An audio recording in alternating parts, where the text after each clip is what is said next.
We're here today with Sarah Morris. The new album is Say Yes, and the song you just heard was Hard on a Heart. I love it because it's got this one moment where everything's blowing up, but it also kind of shows how it built up over a long period of time. So, Mm, how autobiographical is this snapping? yeah. Gosh, that's a good question. I mean, not in any traditional, not in like the explicit way that the storytelling is. I think that for sure I've had different relationships or situations in my life where it's like one of the big lines for me is like the long middle with the mostly pretending, where like once you emerge on the other side of that event or relationship, you realize that there was just like a whole lot of time where you weren't in it, like where you weren't fully, where you're just kind of like getting along for it. But yeah, I mean, I'm happily married and have been for for years, so it's nothing like quite that obvious. But you pull from different. I don't know. There's so many. I feel like work relationships or work situations that you can in songwriting then uh, extrapolate towards different ends. Does that make sense? Yeah, absolutely. I work with Yeah. children. I know what it's like to have your brain explode at times. Yeah. The song was inspired by a graphic, a piece of art kind of that was made for a writing group I belong to. And it was that song's a co-write actually with my friend Ten Heideshevitz. And the art had it appeared to be made by different pieces of ripped, like kind of like a collage. And there was definitely a couple in the center, but nobody had a face. And so when I saw that picture, the line came, the first thing she did was tear that paper to pieces. At the time, it was written in third person. And I just thought because it was just writing what I saw, which was torn paper. And the idea of somebody getting their paper, their finality, like something that expressed finality um, upon a situation and like just ripping it up, both from just as a way to say, yes, this is complete, like really done, done, done. Yeah. I understand that moment realize when you realize that things are about to change, when you start to feel free. It's like Yeah. it's just this catharsis, letting out a howl but not crying, like your emotions are heightened in some places and dampened in others. It really does feel uh quite legitimately said, from the perspective of, it feels like it's really coming from someone who went through something agonizing. Yes. And for sure, have I gone through agonizing things? I have. Just that the details would always look different than this particular one. Yeah, the key is that that emotion is there, and like you said in the song, the long middle that's mostly pretending. It's it's a tragedy almost that, you know, people can get into these situations where they're not happy enough to want to stay, but not quite unhappy enough or confident enough to be able to walk away. Yes, it's that. Oh gosh, there's like an Anais Nin. Did I say that right? Quote, and I can't remember it exactly, but it's like you finally bloom when the pain of staying unbloomed with this. I'm getting is 100% wrong, but it's like the idea that like it really takes us a lot to finally make that move out of a situation. Like we are as humans pretty willing to stay in things that don't serve us well because it's a lot of work to leave, or because yeah, it's very easy to justify staying. There's tons of ways to explain like why we've been cultured to not close the door. Have you ever found yourself staying in a situation far too long? Sure. Who hasn't? Yeah. I mean, Tell me have about you? one. Oh gosh, I don't know that I'm prepared with that one. Um, I think, mm,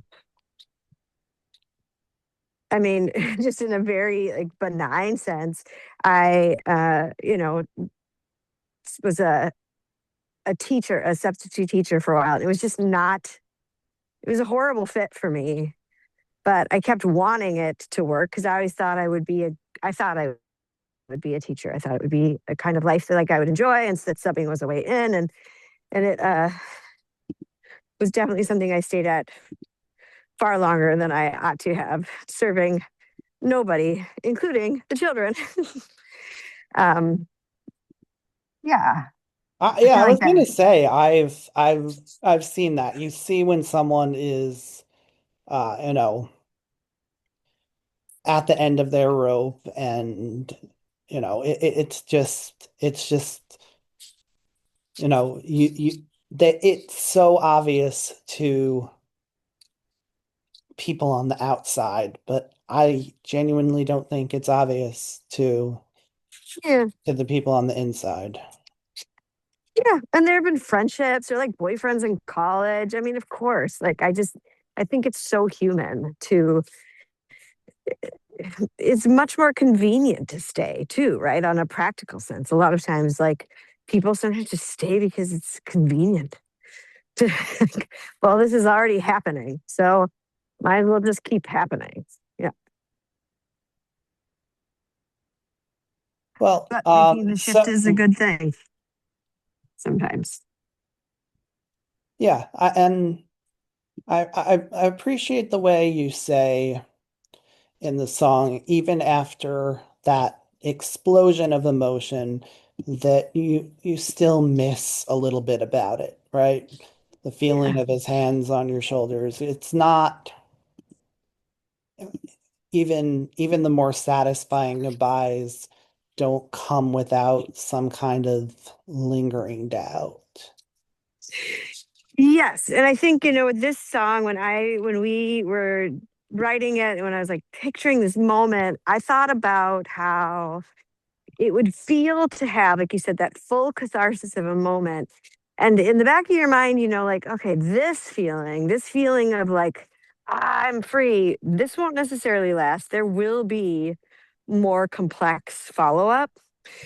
But, the fun of singing on a heart and like being that character, that person, and tapping into that emotion is that for just a minute, she's going with the purity of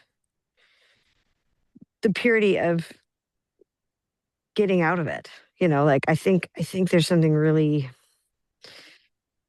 we're supposed to feel our feelings. That's a big trend right now, right? I think like I keep hearing about embodiment. And so that's what's happening here for me. And So then the you, missing will come. yeah, you say in the song, it's pick your poison. Hmm. Uh, Tell me what that means for you when you're out there dealing with the world. Out there dealing with the world. I mean, in the song, I kind of think like, okay, go pick your poison, play all your cards wherever you go, there you are. It's like this relationship, that relationship, you can't escape yourself, right? That's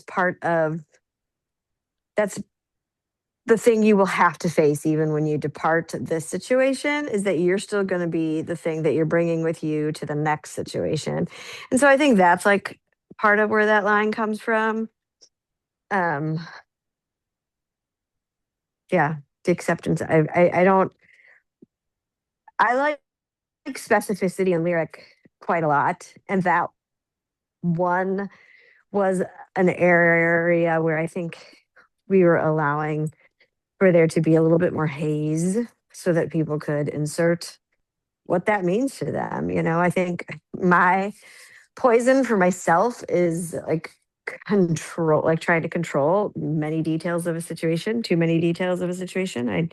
I tend towards that. You know, I think, gosh, there's what do you have yours? Do you know what your poison would be? That's such a good question. What would my poison be? Probably, probably, I think it would have to be like just planning 28 hours for a 24-hour day and then Yeah, proceeding to get up, go back to bed, like, right. and then wake up and try to figure out my way out of the situation well after I have any chance of dealing with it. Yeah, I Hmm. guess time management would be up there. Sure. Um, and yet I always have to come up with the next fun idea that I won't be able to pull off. Or maybe you will. Or maybe you will. Who knows? Oh, you're just gonna get Mhm. me to dig myself in even deeper. But Well, maybe. so I I had a lot of fun with the one I choose, not just because it is unconventionally really, really sweet, but because it taps into that neuroses and thinking of others sort of thing that I do. And you are, once again, even though it's not a breakup song, we spend most of the listening time of the song in a breakup song. That's right. So I I just really enjoy the way you try to come up with the most ethical possible breakup and at a time when you really need to be checking in on yourself and your feelings and making sure you weather this storm, you are 100% focused on doing as little damage as possible. Yeah. And that's like such a crazy statement because unless the feeling is truly mutual, there's no such thing as a painless breakup. I guess that's probably true. No, I know. It's definitely there is none, but who hasn't tried to craft it just the same, you know? Yeah, To think, well, maybe I could manage the one time. I could manage it. I could be the one that figures out a way to get out of this without anyone getting hurt. yeah, it's like I said, it's a really cute idea that you might be able to make it work, but ultimately, um I do think there might be something in there that rings true. And there's this feeling of lightness you describe, just getting away. And from all the different scenarios you talk about, it's quite clear there's no specific place you're trying to get to, but just running away from it all. It gives you a chance to breathe just thinking about it. Yeah. Yeah, that's a good synopsis of it for sure. Um yeah, I mean I wrote that song a decade ago now, not a decade ago, not a decade before recording it, but a decade ago, like as we speak. And I was just starting to do shows away from my family, like on the road a little bit, first time. And I was part of I belonged to this prompt based writing group. And at the time, our prompt was transportation. I believe it might have been transport, is how it was said. But that was where, I don't know, that brought the idea of all the ways I could leave. And from it just spooled out completely to all the different ways I could go. And I had been traveling on 94, near, like in the Wisconsin, like headed towards Wisconsin, and which would take me all the way to Lake Michigan if I had decided to do so. So that made an appearance in the song. And it's a song that I'd held on to for a long time before finally recording. Just always kind of had been a fan of it. And because I think that so often, I'm a mom. I had young kids at the time. I have less young children now, but there's, even if I would never, ever, ever, ever leave, it's still pretty normal to have those like little daydreams of like, get me out, Calgon, take me away would be the the old commercial version of it. But just to kind of mentally escape. And then, the truth of it is that you're never going. So you're gonna look right at your beloved and say, actually, I'm gonna stay, ultimately. So Yeah, I felt pretty convinced that you went and explored all the scenarios and just none of them felt like something you could possibly imagine. And it's like, oh, actually, maybe, maybe just holding on to this feels a little more instinctual than.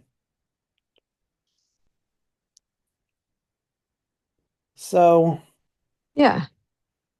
yeah, I There's guess the that idea would that be, two things can be true, like two things can be true. That's their paradox. It's like, and I think it's that two things can be true, and that ultimately this person lands on the truest of the two truths.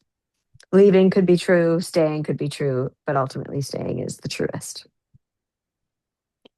yeah, and like I said, it really does feel like there are just all these instincts going around in the song.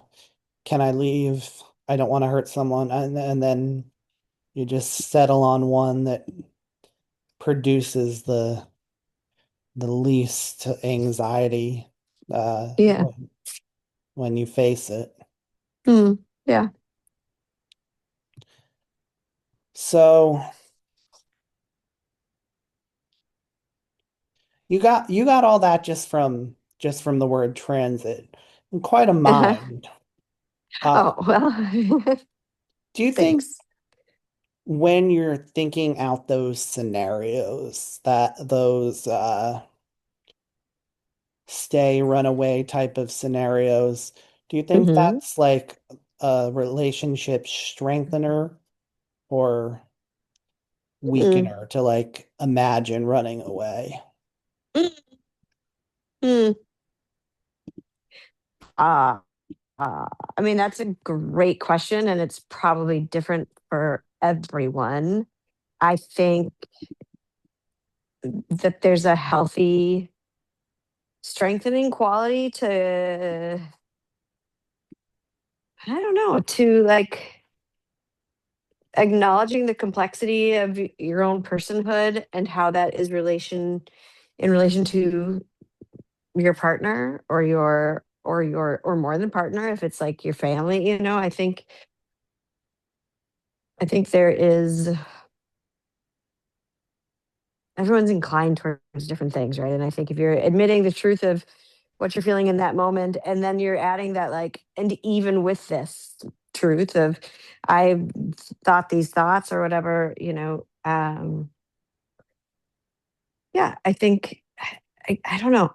I could see that being different for everyone, but if you just had to say those two questions, strengthener or weakener, I would say strengthener. All right, well, let's get our relationship strengthened. We're going to listen to the one I choose, and we'll be right back.